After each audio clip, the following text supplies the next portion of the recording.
Bohr model. तो सबसे पहले हमने रदरफोर्ड का एक्सपेरिमेंट पढ़ लिया था, उसमें बताया उसमें इसने रदरफोर्ड का जो ये ड्रॉबैक था इसको मैंने आपको पिछली वीडियो में बता रखा है। इस वीडियो में इस बोर मॉडल के बारे में बात करेंगे।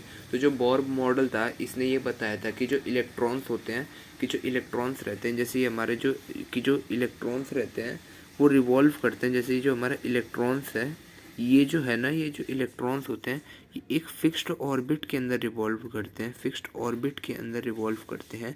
और जो ये जब ये फिक्स्ड ऑर्बिट के जैसे इस ये मैं अभी आपको बाद में बताता हूँ, पहले ये समझ लो।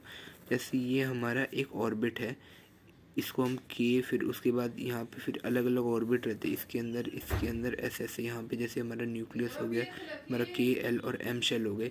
तो सबसे पहले होता है हमारा के शेल। तो के शेल में क्या होता है, के शेल, फिर उसके बाद आता है हमारा के शेल। तो इसमें ये बताया था कि जैसे ये जो इलेक्ट्रॉन्स रहते हैं वो एक फिक्स्ड ऑर्बिट के अंदर रिवॉल्व करते रहते हैं। ठीक है, अब जब ये इस ऑर्बिट के अंदर जब ये रिवॉल्व करते हैं तो ये ना ही एनर्जी को है ना ही ये गेन करते हैं ना ही लूज़ करते हैं। ठीक है, तो ये इसने सबसे पहले एक ये चीज़ बताई थी। अब दूसरे के इसने बताया था कि जो ऑर्बिट है इनको डिफरेंट, और जो जो ये है, ये जो ऑर्बिट, अब मैं आपको बताता हूँ कौन कौन से ऑर्बिट रहते हैं। ठीक है, तो ऑर्बिट को जो है इसने 3 सेल्स में बांटा था। ऑर्बिट कह सकते हैं, शेल्स कहते हैं, एनर्जी शेल्स। ठीक है, के, एल, एम और एन शेल में इसने बांटा था। ठीक है, तो सबसे पहले जैसे ये हमारा मान लो ये हो गया अपना हमारा न्यूक्लियस, इसको कलर कर देते हैं। ठीक है, यहाँ पे आती है हमारी एक शेल, दूसरी शेल, और एक आती है हमारी तीसरी शेल। थोड़ा, अरे यार डायग्राम थोड़ा गलत बन गया, सॉरी, इग्नोर। 1 2, हाँ, तो मान लो ये है हमारी के शेल, ये हमारी एल शेल और ये हमारी एल शेल, और यहाँ पे आता है हमारा न्यूक्लियस। अब देखो बात यहाँ से शुरू होती है। अब जो हमारे जो ये हमारी जो के शेल रहती है, अब जैसे ये हमारा एक इलेक्ट्रॉन है, अगर ये के शेल से, अगर इस वाली शेल से, जैसे के शेल और ये हमारी एम शेल है, अगर ये छोटी वाली शेल से अगर ये बड़ी वाली शेल में जाता है तो ये जो एनर्जी है, एनर्जी जो है, एनर्जी को ये गेन करेगा। अगर ये के एल शेल से अगर ये के शेल में आ रहा है, अगर ये इससे अगर इसमें जा रहा है तो ये गेन करेगा। और अगर ये के शेल से एल शेल से अगर ये के शेल में जा रहा है तो ये एनर्जी को जो है ये लूज़ करेगा। तो ये एक सबसे बड़ा रहता है। ठीक है, फिर उसके बाद बात वही है कि अगर an electron if jump from a lower orbit to higher orbit it gains energy, and if an electrons jump from lower orbit to higher orbit to lower orbit it loses energy। तो ये के shell और M shell के बारे में था। अब इसमें एक और रहता है इनकी इलेक्ट्रॉनिक डिस्ट्रीब्यूशन का मतलब ये रहता है कि ये कैसे बने होते हैं। तो ये 2n² के रूल से बने रहते हैं। सबसे पहले आते हैं हमारी के शेल, एल शेल और एम शेल, के, एल, एम और एन।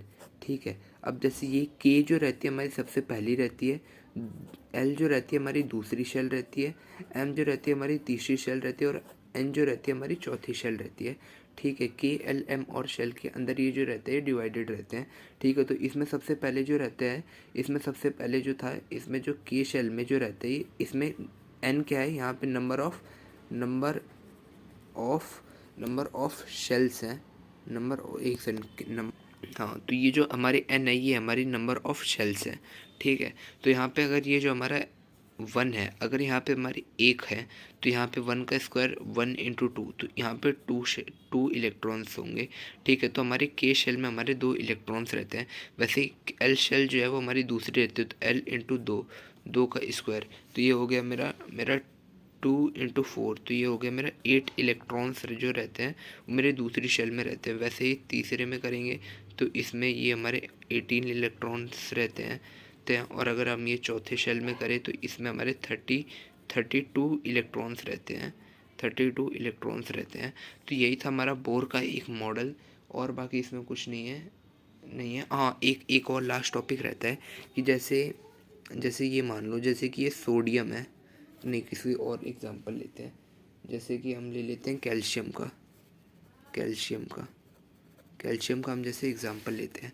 अब जैसे इसका जो मास नंबर, इसका जो एटॉमिक नंबर रहता है वो रहता है हमारा 20 होता है मेरे हिसाब से।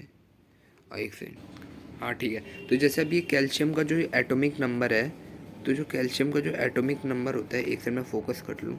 हाँ, तो कैल्शियम का जो एटॉमिक नंबर रहता है वो हमारा 20 रहता है। अब इसका हम इलेक्ट्रॉनिक डिस्ट्रीब्यूशन लिखते हैं। इलेक्ट्रॉनिक डिस्ट्रीब्यूशन का मतलब रहता है इसके अंदर कितने शेल्स रहते हैं। तो जैसे कि हम 20 को लिखते हैं तो हम KL, M और N शेल बनाएंगे। हमने यहाँ पे ये पढ़ा है कि जो K शेल है वो सिर्फ 2 इलेक्ट्रॉन्स को होल्ड कर सकती है। तो पहले में हमारे 2 इलेक्ट्रॉन्स रहते हैं। अब इसमें एक ये रूल रहता है कि कभी भी ये नहीं रहता कि आप पहले वाले इलेक्ट्रॉन, और हम सबसे पहले लोएस्ट वाले इलेक्ट्रॉन से स्टार्ट करते हैं। ये नहीं कि आप कभी भी KL शेल से स्टार्ट कर रहे हो इलेक्ट्रॉनिक डिस्ट्रीब्यूशन, या तो कभी M शेल से स्टार्ट कर रहे हो। No, you are never allowed to do that. You have to always start from K shell. आपको हमेशा K शेल से, मतलब लोएस्ट शेल से स्टार्ट करना पड़ेगा, ठीक है। तो यहाँ पे K शेल में जो है रहता है इसमें 2 इलेक्ट्रॉन्स है। अब एल शेल में सिर्फ 8 इलेक्ट्रॉन्स आएंगे, ठीक है। एम शेल में जो है, एम शेल में कितने इलेक्ट्रॉन्स आएंगे, 18 इलेक्ट्रॉन्स। तो क्या मैं यहाँ पे 18 इलेक्ट्रॉन्स नहीं लिखूँगा, मैं यहाँ पे 8 इलेक्ट्रॉन्स लिखूँगा। और फिर इसके बाद 8 8 16 और इसमें भी 2 इलेक्ट्रॉन्स आएंगे। अब मैं आप लोगों का सबसे बड़ा डाउट यहाँ पे ये आ रहा होगा कि जब ये एम शेल है, जब ये 18 इलेक्ट्रॉन्स होल्ड कर सकती है, कि जो एम शेल है ये मेरे 18 जब इलेक्ट्रॉन्स जब होल्ड कर सकती है, तब यहाँ पे 8 क्यों लिखा था। अब जैसे कि जो हमारी जो आउटर सेल रहती है वो जो रहती है हमारी 8 से ज़्यादा इलेक्ट्रॉन्स होल्ड नहीं कर पाती है, क्योंकि जो हमारा जो एटम है उसको ना स्टेबल रहना रहता है, उसको स्टेबल रहना रहता है। इसी वजह से वो 8 से ज़्यादा इलेक्ट्रॉन्स को होल्ड नहीं कर पाता है। तो यही था बोर का model. Thank you, I hope आपको पसंद आया होगा। Thank you.